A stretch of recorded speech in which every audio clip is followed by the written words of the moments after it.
साथियों नमस्कार, मैं मीनाक्षी श्रीवास्तव एक बार आप सभी लोगों का फिर से हार्दिक अभिनंदन करती हूँ साई अनुभूति चैनल में।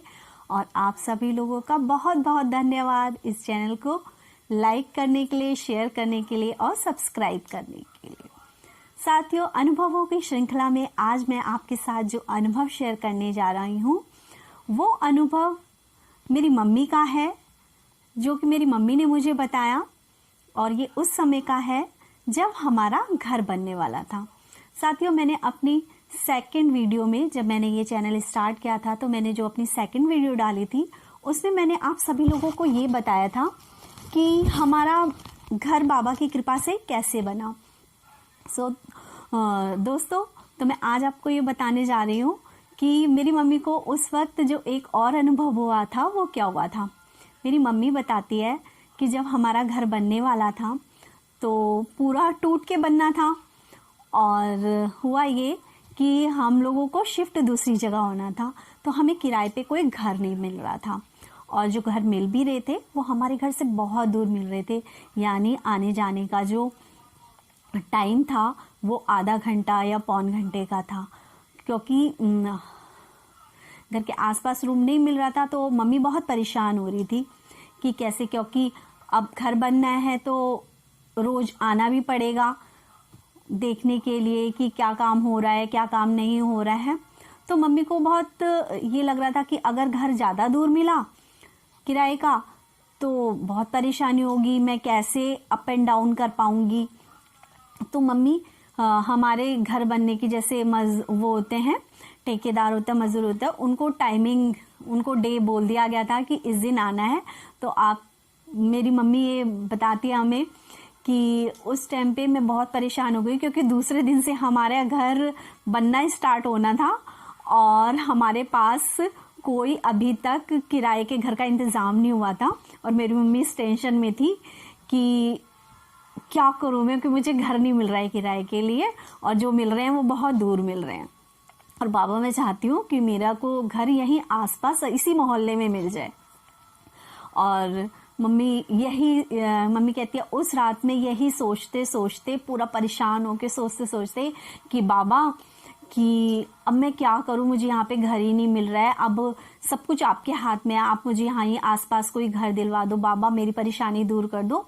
फिर मम्मी कहती है कि मैं यही सोचते सोचते बाबा को अपनी परेशानी बोलते बोलते मैं सो गई। और मम्मी को दूसरे दिन हमारे पड़ोस में ही, हमारे घर के सामने एक आंटी रहती हैं, तो वो आई हमारे घर में सुबह और उन्होंने बोला कि आप किराए के लिए मकान ढूंढ रहे थे ना, तो उनकी जो मम्मी हैं उनके यहाँ पर एक जो है कमरा खाली है, या अगर आप शिफ्ट होना चाहते हो तो आप उसको किराए पे ले लो।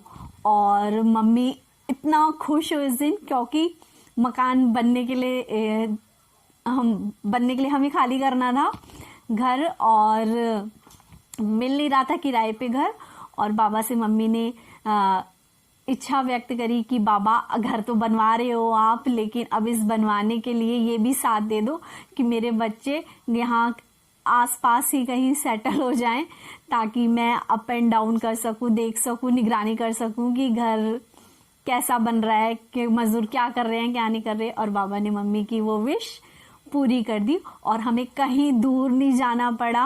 हम अपने घर से मुश्किल से 10 घर छोड़ के हमें किराए पे घर मिल गया। इवन इतना कि हम उस नुक्कड़ से खड़े होकर अपने घर को ये देख सकते थे कि मकान बन रहा है, वहां पे मजदूर लगे हुए हैं। इसी को कहते हैं साईं लीला। पूरी श्रद्धा के साथ, पूरी शिद्दत के साथ यदि बाबा पे ही निर्भर होके, ठीक है, ये कहो कि बाबा मेरा ये काम पूरा कर दो, तो बाबा कुछ काम तो ऐसे हाथों हाथ पूरे कर देते हैं कि आपको लगता है इतनी देर जो स्ट्रगल किया था वो क्यों किया था।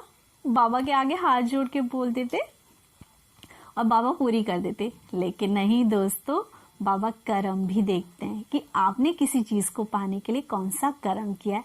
और बाबा ने तो कभी नहीं कहा कि सिर्फ तुम बैठे रहो और नाम जपते रहो तो हो जाएगा, कर्म भी करो साथ में, क्योंकि हमेशा कर्मों का फल मिलता है। इसी के साथ दोस्तों, मैं अपना मम्मी का ये प्यारा सा अनुभव ठीक है, यहाँ समाप्त करती हूँ, क्योंकि इस प्यारे से अनुभव के बाद हमारा एक बहुत प्यारा सा घर बना था। और इसी के साथ इस चैनल को लाइक करिए, शेयर करिए एंड सब्सक्राइब करिए। साईं की लीलाओं का वर्णन करते रहिए, गुणगान गाते रहिए, और बस साईं से इतना जरूर कहिए, जिस हाल में रखे साईं उस हाल